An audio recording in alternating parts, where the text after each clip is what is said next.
Hello and welcome. स्वागत है आपका क्रिक लेन पे। मैं हूं आपके साथ हिमांशु द्विवेदी। मेरे साथ मौजूद है मोहित। और आप मोहित को बहुत टाइम से देखते आ रहे हैं क्रिक लेन के चैनल पे कि किस हिसाब से वो प्रेडिक्शन करते हैं, और उनकी प्रेडिक्शन ऑन पॉइंट रहती है ज्यादातर। ये भी हम देखते हैं, उन्होंने काफी क्लिपिंग्स भी कटवाई है आगे आने वाले इन फ्यूचर के लिए कि ये बात उनकी सच होते हुए दिखाई दे सकती है। और इसी रिगार्डिंग अभी इंडिया और श्रीलंका की सीरीज के लिए भी उन्होंने बात की थी और काफी कुछ उन्होंने कहा था। और कल देखा हमने कि जिस हिसाब से टीम इंडिया ने एक नए कप्तान के अंडर ये सीरीज जीती है, सूर्य कुमार यादव ने ये तीसरा मुकाबला एक तरीके से कह सकते हैं कप्तान ने ही मुकाबला जितवाया है, और उसी के ऊपर हम बात करने के लिए मौजूद हैं। तो मैं सबसे पहले वेलकम करता हूँ मोहित का। थैंक यू भाई, थैंक यू। तो मोहित, किस हिसाब से आप इस मैच को देख रहे हैं? मतलब हमने देखा कि इंडिया जान चुकी है कि अगर हम सुपर ओवर तक मैच को ले गए यार, तो सुपर ओवर के बाद हम सामने वाली टीम को मैच नहीं देने वाले। हमने पहले से देखते हैं, चाहे वो न्यूजीलैंड आ जाए, अफगानिस्तान आ जाए, कोई भी टीम आ जाए, आप 20 ओवर आपको दिए गए हैं सामने वाली टीम को, अगर उसमें आप जीत गए तो ठीक है, वरना सुपर ओवर तो आप भूल जाइए कि उसमें आप कमबैक कर सकते हैं।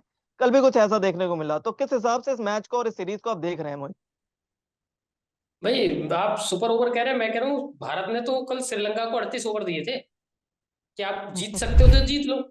अब 38 ओवर में हाँ। उनसे नहीं मैच जीता गया तो फिर भारत ने क्या करा कि लास्ट के 2 ओवर में मैच जीत लिया। हम्म 12 हम्म बॉल पे 9 रन, 4 विकेट अगर वहां चाहिए तो वहां से जो हम्म हारने वाली टीम है वो या तो श्रीलंका हार सकती है, जो कि कल हार, या फिर पाकिस्तान। ऐसी बिल्कुल कहानी है बिल्कुल। इस मैच। तो कल जैसा हमने देखा आखिरी में कि रिंकू सिंह और सूर्य कुमार यादव 19 और 20वां ओवर डालने आ गए। मतलब किसी ने सोचा नहीं होगा। मैं भी मैच देख रहा था, मेरे को उम्मीद थी कि अगर ये बॉलर्स बॉलिंग डालने आती भी है तो मिडल ऑफ द इनिंग्स के टाइम में आएंगे। बट आखिरी सही में बात। आप सिराज को छोड़ के इनसे बॉलिंग करवाने, क्या ख्याल था? मतलब कभी आप सोच भी सकते थे ऐसा होते हुए दिखेगा हमें? नहीं सोच सकते थे, बड़ा ही मतलब ये कह सकते हैं कि अटपटा डिसीजन था किसी के लिए भी।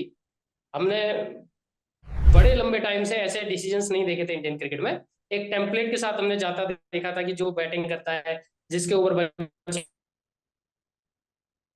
जो अनयूजुअल डिसीजंस अभी हमने देखा है कल से, ये बड़ा रेयर साइट है और ये बड़ी अच्छी प्लीजिंग साइट है।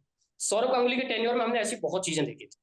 मैं आपको बताऊं, सौरव गांगुली का एज ए कैप्टन पहला मैच था और साउथ अफ्रीका के हम्म। खिलाफ वो मैच था। भारत आया, इससे साउथ अच्छा। अफ्रीका आई हुई थी भारत खेलने। तो हम्म गैरी कस्टम और हर्षल गिब्स जो है वो दोनों ओपनिंग करने आए और उन्होंने 35 ओवर में, पहले हम्म हम्म 35 ओवर में 210 रन की पार्टनरशिप लगा दी, नहीं 240 रन की हम्म पार्टनरशिप लगा दी। दोनों ने सेंचुरी हम्म लगाई। तो उस मैच में राहुल द्रविड़ से गेंदबाजी कराएगी।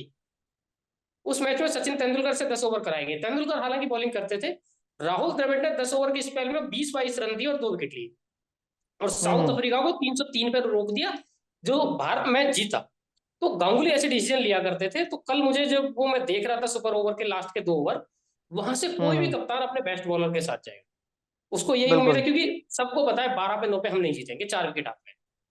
लेकिन हम्म। वहां रिंकू को लाए out out out of syllabus पहले। अब श्रीलंका को तो आइडिया ही नहीं था कि ये बॉलिंग भी कर लेता है, और बॉलिंग करता है तो क्या करता है, लेग स्पिन करता है, ऑफ स्पिन करता है।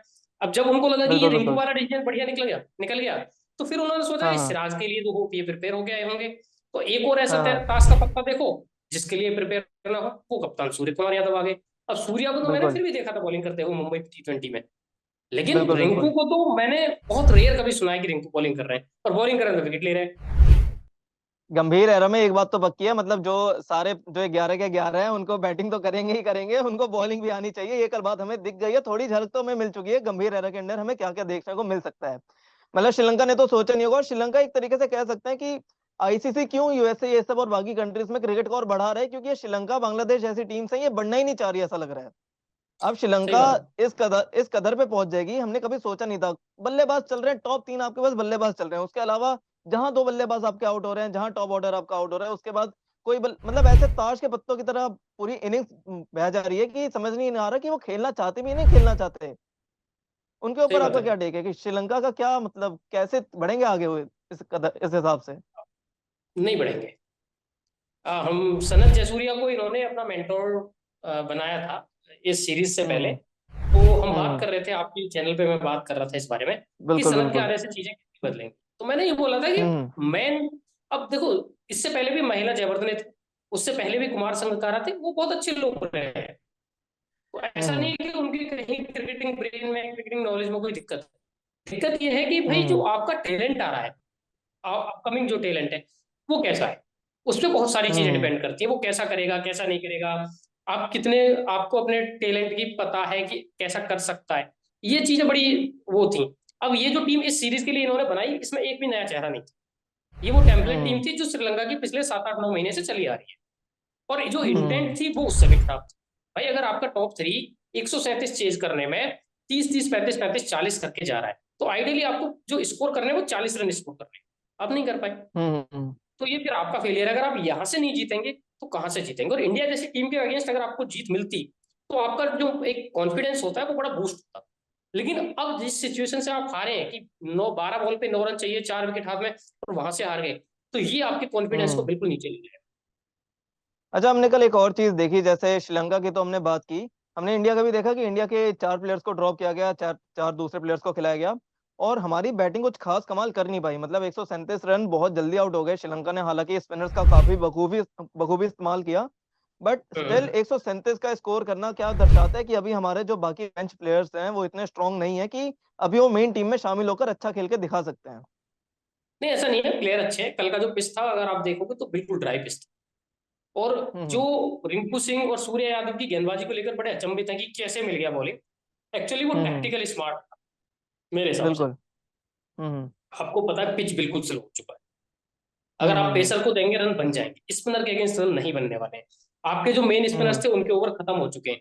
तो आपको इसी स्क्वाड में से ऐसे प्लेयर ढूंढने पड़ेंगे जो स्पिन कर लें। तो आपको लगा रिंकू एक ऑप्शन है जो ऑफ स्पिन कर लेगा, लेफ्ट हैंडर जो है वो कर रहा है बैटिंग। हम्म तो वहां आपका वो डिसीजन सही हो गया। फिर आपने सोचा दूसरा, अब अपने पास क्या ऑप्शन है? एक तो ये कि अपने आप मेन बॉलर की तरफ चले जाएं। दूसरा ऑप्शन आपके पास ये है कि आप एक और पार्ट टाइमर देखें। तो कप्तान सूर्या ने हम्म वहां पे अपना खुद पे भरोसा जताया, और वो चीज कामयाब भी रही। और भारत ने सेम टैक्टिक्स फिर क्या अपनाई पावर उसमें, आपका जो सुपर ओवर हुआ था उसमें भी, सुपर कि ओवर में। वहां भी वॉशिंगटन सुंदर को उन्होंने गेंदबाजी थमा। तो उनको पता था कि पिच में कुछ नहीं है, पिच बिल्कुल ड्राई है, बिल्कुल स्लो हो चुका है, जो कुछ करेगा स्पिनर करेगा। और श्रीलंका के लिए वो बिल्कुल आउट ऑफ सिलेबस था। सब कुछ श्रीलंका की समझ में ही नहीं आया कि हम हमारे साथ हुआ क्या। बिल्कुल। जो जो कुछ करेगा स्पिनर्स करेगा, ये आपने बात की, बट हमारे फास्ट बॉलर्स अगर हम देखें, हमने ये तीनों मैच देखे, तीनों मैच में जो श्रीलंका की ओपनिंग जोड़ी है काफी अच्छा खेली है। मतलब पावर प्ले में हाँ, विकेट लेना एक तरीके से इंडियन बॉलर्स के लिए मुश्किल ही हो गया, तो काफी स्ट्रगल करते हुए भी नजर आए हैं इंडिया के जो बॉलर्स हैं पावर प्ले में। इसके ऊपर आपका क्या टेक है मोहित? एक्चुअली सिराज T20 के हिसाब से फॉर्म में नहीं है। ये हम आईपीएल के टाइम से थे, बहुत अच्छा फॉर्म उनका नहीं जा हम्म रहा है T20 में। ओडीआई में बड़ी अच्छी हम्म फॉर्म में थे। अर्शदीप का फॉर्म अच्छा है। तो लेकिन अर्शदीप के साथ चैलेंज ये है कि अर्शदीप इनिशियल ओवर्स में इम्पैक्ट तभी डाल पाते हैं जब पिच में मदद। डेथ में हम्म जो बॉलिंग लाते हैं, इस अर्शदीप दो तरह से गेंदबाजी करते हैं। इनिशियल ओवर्स में वो स्विंग पे रिलाई करते हैं, लास्ट के ओवर्स में वो हम्म यॉर्कर और स्लोअर्स पे रिलाई करते हैं। तो लास्ट के हम्म ओवर्स में आके उन्होंने विकेट चटकाए। पहले मैच में शायद man of hmm. The match भी थे। लेकिन बिल्कुल इनिशियल ओवर्स में कोई स्विंग नहीं है, तो फिर आपको वहां कुछ मिलने से रहा। खलील को कल लेके आए, लेकिन खलील का भी बहुत बड़ा इंपैक्ट नहीं आया। और खलील के केस ये भी है, खलील वाला, कि जिम्बाब्वे वाली जो सीरीज पीछे हुई थी वहां जो इंडिया के बॉलर्स गए थे, उनमें खलील को अगर आप हम्म देखें तो खलील का प्रदर्शन सबसे हल्का था, है ना? तो फॉर्म खलील के साथ हम्म। भी नहीं है। मौका दिया जा रहा है, मौका इसलिए दिया जा रहा है कि आपके पास चांस है, आप उसको यूटिलाइज कीजिए। एक और प्लेयर जिसके लिए मैं बड़ा निराश हूँ, संजू सैमसन। उनके फैंस बिल्कुल, मैं उसी अक्सर पे ये आने वाला था। शिकायत करते हैं कि उनको मौका नहीं दिया जाता, मौका नहीं दिया जाता। आपको दो मौके मिले, एक ओपनिंग में मिला, एक नंबर 3 पे मिला। मतलब आपके पास भरपूर मौका था कि आप टाइम लेते, आप नजरें हम्म। जमाते और उसके बाद आगे जाते। लेकिन आप दोनों मैचों में 0 पे आउट हो गए। तो फिर आप बिल्कुल सेलेक्टर्स को दोष देते रहिए, आप किसी को भी दोष देते रहिए, जब जब आपको मौका मिलेगा। ये वो भी तब जब आपको पता है कि आप रेगुलर मेंबर नहीं है टीम के, तो फिर आपको जब तभी मौका मिलेगा। और अगर आप तब भी उसको दोनों हाथों से ग्रैब नहीं कर रहे हैं, तो फिर समस्या। बिल्कुल। संजू सैमसन के ऊपर मैं बात करने वाला था, आपने पहले ही बता दिया कि संजू सैमसन के साथ ये दिक्कत है।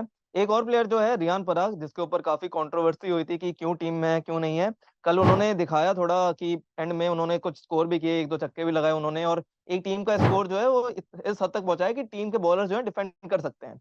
तो रियान पराग के ऊपर एक क्या टेक है आपका?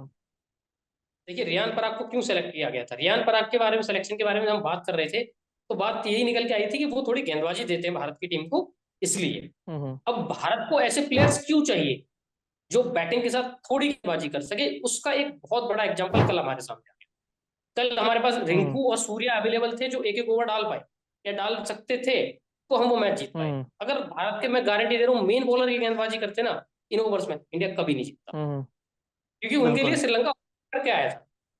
श्रीलंका ने सपने में भी नहीं सोचा होगा कि सूर्य कुमार यादव और रिंकू सिंह को हम 19वें रिंकू और सिंह। 20वें। यही चीज है बस। तो यूटिलिटी प्लेयर्स की तरफ, कुछ प्लेयर्स का यूटिलिटी प्लेयर हैं, उनका स्किल लेवल है, उसका डेवलप किया जाएगा। रिंकू सिंह का मुझे लग रहा है कि रिंकू सिंह चूंकि बैटिंग में बहुत उनको चांस नहीं मिले, 6 नंबर 7 नंबर 6 नंबर 7 नंबर वाला रहेगा तो 10 बॉल मिली, कभी 12 बॉल, कभी 15 बॉल, तो उनका जो मैक्सिमम आउटपुट निकालना है आपको, तो उसके लिए ये करना पड़ेगा। और ये करेंगे मैनेजमेंट, मुझे आई एम श्योर करेंगे। थोड़ी झलकियां दिख गई हैं कि वहां आपको मतलब थोड़ी थोड़ी गेंदबाजी करते दिखेंगे रिंकू। बिल्कुल, ये जो सीरीज थी इसमें हमें कुछ झलक देखने को मिली है और आगे हो सकता है कि ऐसी झलक हमें और देखने को मिले। और गौतम गंभीर का ये जो एरा है वो चालू हो चुका है और उम्मीद करते हैं कि ये एरा जो है 2026 के वर्ल्ड कप तक ऐसे ही चलता रहे, इसी हिसाब के बॉलिंग और बैटिंग होती रही, अचानक से सरप्राइज कर दे हम अपोनेंट को अपने। तो ओवरऑल आप इस सीरीज को कैसे देखते हैं, इस नोट पे हम एंड करते हैं। बढ़िया रही सीरीज, जो जितने खिलाड़ी लेके गया भारत, सबको मौका मिला, कोई हम्म। प्लेयर ऐसा नहीं रहा जिसको मौका ना मिला हो, ये अच्छी बात हम्म। है। जिम्बाब्वे टूर पे भी यही हुआ था। तो आप अपनी अगर जो फ्यूचर की टीम जो आप देख रहे हैं, जो आपका पूल है हम्म। प्लेयर्स का, 25 प्लेयर्स का, 30 प्लेयर का पूल है, उनको आप थोड़ा सा घुमा फिरा के मौका दे रहे हैं और तैयार कर रहे हम्म। हैं, ये अच्छी बात है। इन्हीं में से 15 की क्रीम निकलेगी और वो आगे जाएंगे। तो एक तरीके से ये समझो समझो कि ऑडिशन राउंड अभी चल रहे हैं, दोनों ऑडिशन राउंड हम्म। जिम्बाब्वे श्रीलंका में।